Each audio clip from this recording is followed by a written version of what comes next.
Hello everyone, I'm Sarah, the Real Simple Mama. I'm about ready to let my chickens out on a little field trip, and I wanted to show you what I do and why, and then a couple of things to keep in mind.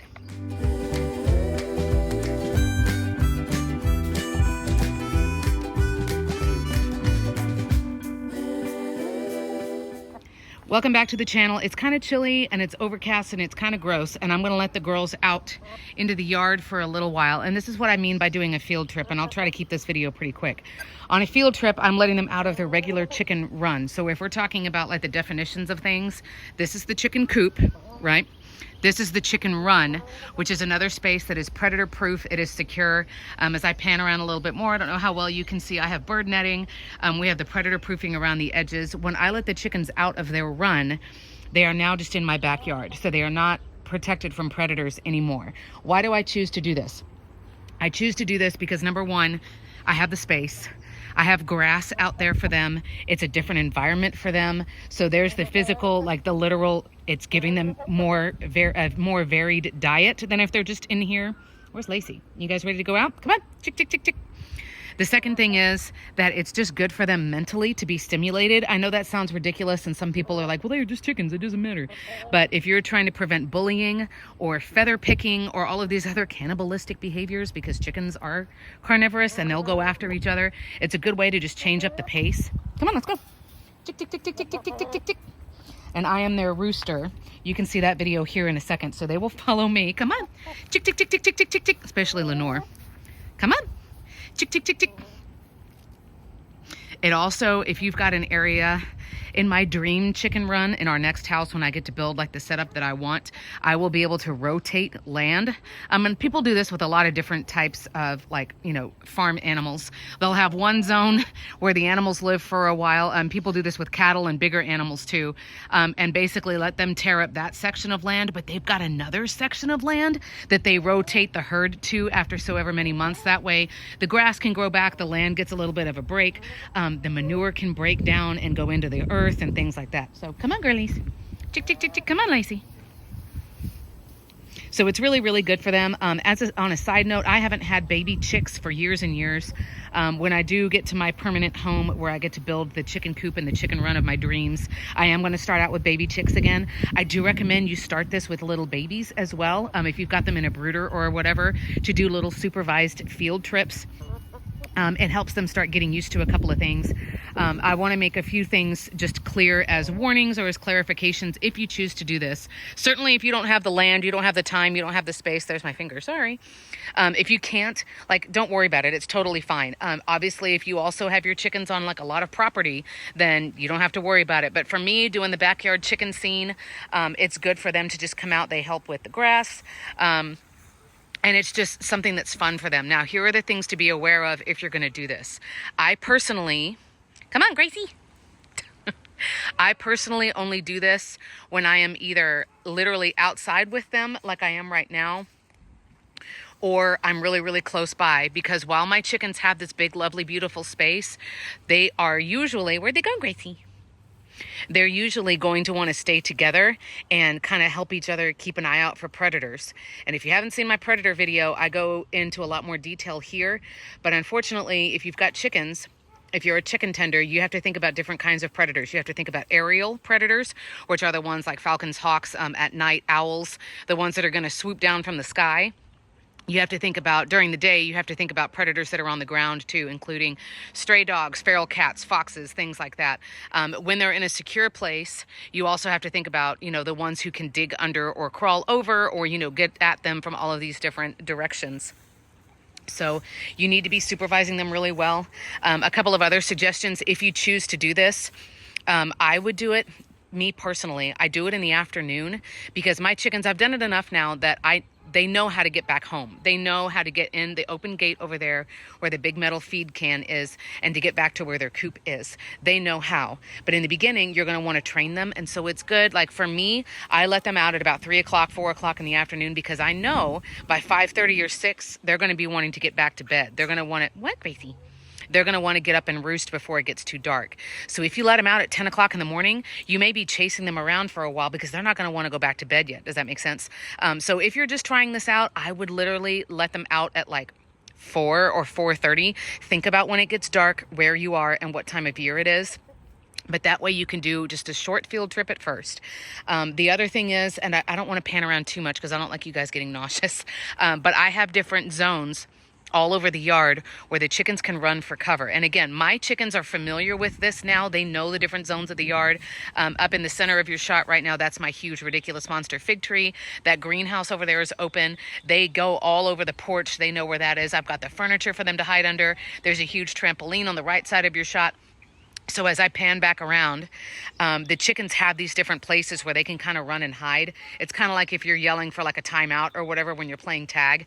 They need to have places where they can run and hide if they see or hear something suspicious, and they literally need to run for cover. So try to have little zones, even if it's just a bench or a couple of lawn chairs, or you buy a pallet, or I don't know, like, and you don't have to go out and buy anything new. Please don't do stuff like that. Just find something where they can feel like, okay, I can run for cover.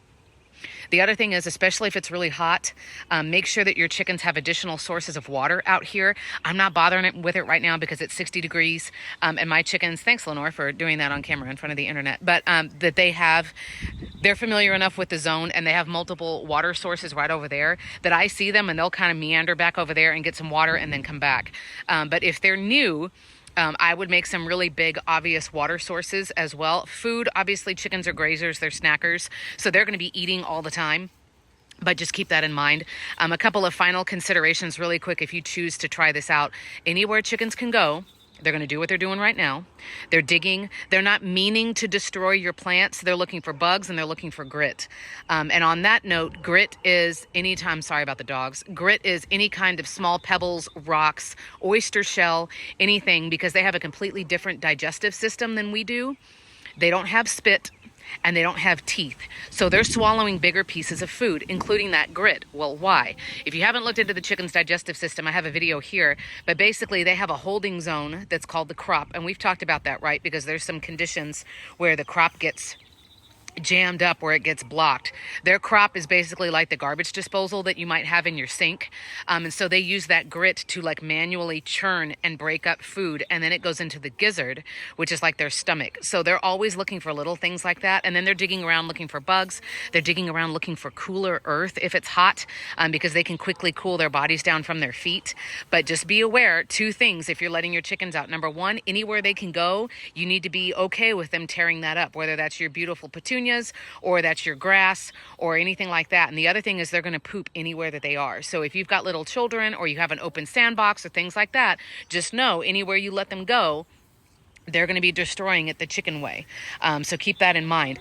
Chickens usually, I'll say this too, they're usually good about kind of knowing, I can't eat this plant because it's toxic. Like for example, they know to not eat tomato plants. They can tell, in my mind, it's because they can tell by the shape of the leaf. I know something in my instincts and my DNA tells me don't eat that. But if you use fertilizer or pesticides or lots of chemicals out in your yard, you need to keep that in mind too. I would not let my chickens out because mine always go crazy for the grass, because they don't have grass in their chicken run because they eat it. So if you use anything like that that's dangerous, certainly if it's more like of an enzymatic, like a natural thing, you can look and contact that company or do Google searches like, can chickens be around this? Is this safe? But you need to keep that in mind. If you use chemicals, fertilizers, things like that, if chickens are eating it, it's getting into their body. Of course, if you eat your chickens or you eat their eggs, potentially there's some trace amounts of that getting to your family as well. So for my chickens, anything that they can get to out here is totally fine. I don't have anything that they want that is like sacred to me. And it's like, well, the chickens can't get in here. But you might want to just like wander around your property or your yard or whatever and pretend you're a chicken. Like, what can they get into? They can jump into pots that are 1 or 2 feet tall off the ground. They can get into garden beds. They can do things like that. Of course, I don't have beautiful garden beds to show you, certainly between the seasons, and now I'm just giving you other random facts that are coming into my mind. If you had a garden bed that needs to be tilled, or, I need some, I want all of the grubs out of here because grubs eat roots. Let your chickens into the garden bed when you don't have anything planted in it. Does that make sense? Like between the seasons, or we're about ready to add fresh compost, but we haven't yet. Certainly in any of those instances, chickens can help. But of course, if you have your precious plants and you let your chickens out to free range, they're going to go anywhere you let them go. The only deterrent is you literally need to you know, have it blocked off so they can't get into it. The last thing that I'll say, chickens are not great flyers, but they can fly. It's, you know, they kind of fall with style if you're thinking of Toy Story. They can technically fly. Now, they're not going to swoop like up over my roof and like into the next block. They're not great flyers like that, but they can technically fly. So if you feel that you need to clip their wings, I do clip my chickens' wings once a year. You can see a video here. It doesn't hurt them. It's a lot easier to do if you have two people, but you can do it by yourself. With regular scissors, you grab a bird. I honestly only clip one wing, but then that way they really can't do more than, if you're looking at my furniture over there, let me zoom in a little bit. They can get onto that table. What? You hear them talking to each other. They see something. What is it, girls? I don't know if you can hear them purring. And see, and now all three of them, as I pan over here, they're all on high alert. Their heads are now up and they're looking. What is it, girls? Chickens are so cool. What is it? It's okay. I got you. I'll protect you. I'll punch him in the face. It's all right. So my chickens can now, they can probably still flap up like probably 3 feet. Lenora used to get on the, she would get on the coop roof, but they're not going to be flying up and over fences or anything like that. But the big thing is if you're going to do this, start out slow because you want your chickens to eventually learn how to get back home whenever they feel like I'm too hot, I'm overwhelmed, I need to go lay an egg. You don't want them laying eggs out in the middle of your yard. Sorry, that was a little diversion there.